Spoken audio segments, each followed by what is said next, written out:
Oh, that's so good. So we're headed down our Universal timeline. If you look to your right and your left, you know it's changed over the years.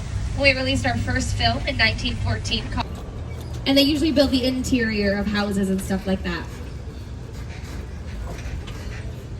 Dunkin' Donuts, like an old Dunkin' Donuts over there, and they can kind of paint all the buildings to make them look a little bit older. And head to the spooky island. It's a right side driving vehicle. And then we actually have our my favorite, which is the gyrosphere from Jurassic World. Now that gyrosphere might look a little bit different. You might be wondering, that wouldn't be very effective if a dinosaur attacked, right? That's because it's missing its glass. Well, the glass was actually added in post-production. So if they tried to film with the glass actually on the gyrosphere, you'd get that reflection of the camera on it. So that was actually a digital effect to add on the glass in post-production. Now these are some of the iconic set pieces from the first 3 films. That's Jurassic Park The Lost World, and Jurassic 3. Oh, watch out, some of the dinosaurs are loose.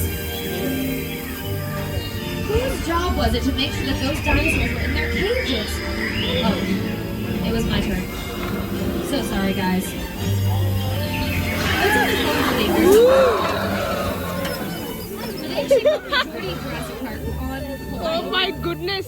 But they did get to Actually, film some of it on our launch. If you look at your screens, you're going to see a scene from the... I'll show you guys. So first we'll have these sound effects. We can add thunder effects. We can add that in post-production, or we can do it while we're filming.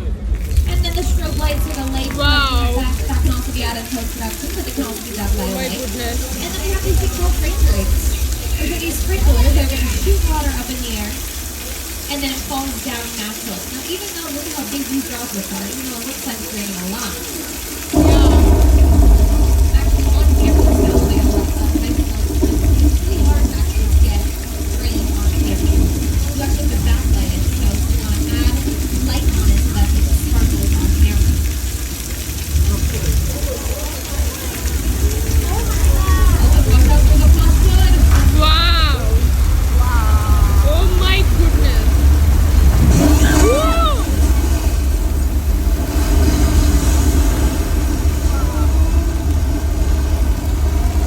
Shit, man. This is so nice.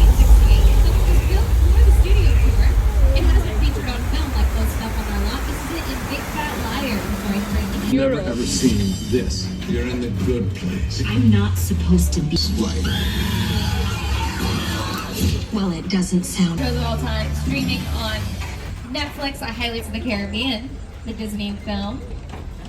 And then coming up on your left, again, if you're a fan of The Good Place, this was the medium place. This was the train that took you to the medium place. And then over here on your right, you're going to see our Court of Miracles. That was home to our monster. So this was where they filmed Frankenstein, Dracula, the Wolfman, the Mummy, and even the Invisible Man, which, by the way, if you have an empty seat next to you, beware, because I hear the Invisible Man likes to ride our trams. Now, what does a hot set mean? A hot set is basically a set that's all ready for filming. So a production is going to be in here shortly to use this space. This area has been used for phones. They made this look like a Washington, D.C. station.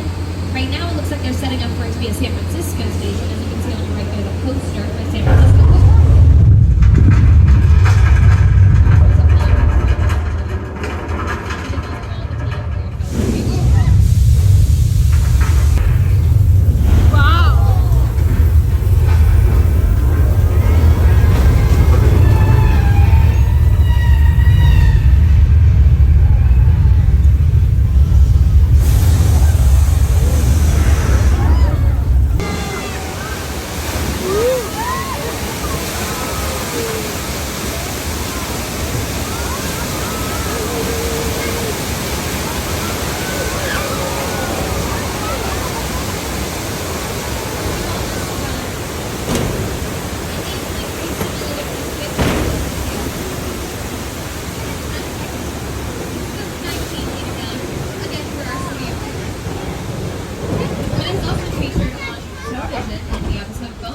Series.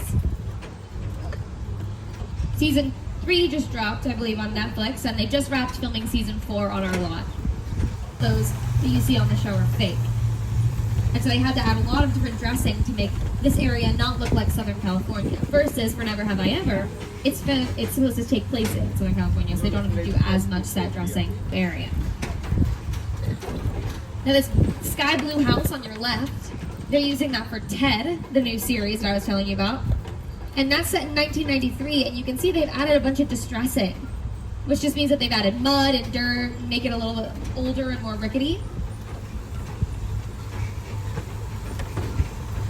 And that's what's great about filming on our residential street versus an actual street, because you couldn't repaint the houses, you couldn't add mud to somebody's real house. So it's nice to be able to come in, they've repainted those houses times and times again, and they can kind of look like whatever they need to look like.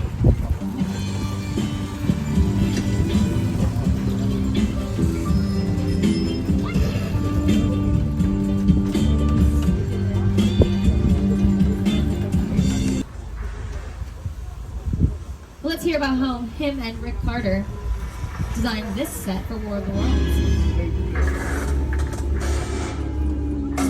The airplane crash set is a perfect example of a set that is all designed around a vision that Steven had.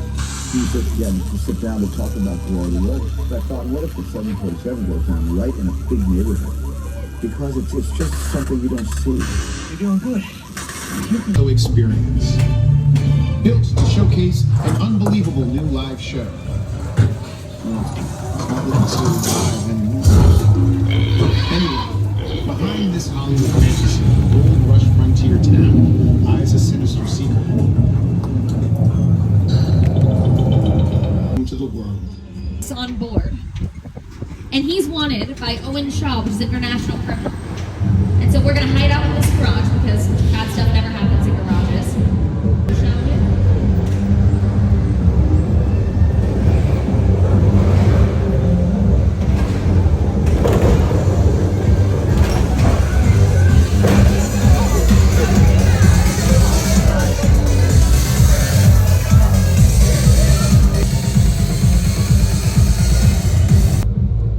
That's right, party's over. You know how long I took to iron this shirt, man? I'm not trying to move that vehicle. It's about to get real interesting. My Mona Lisa's all warm.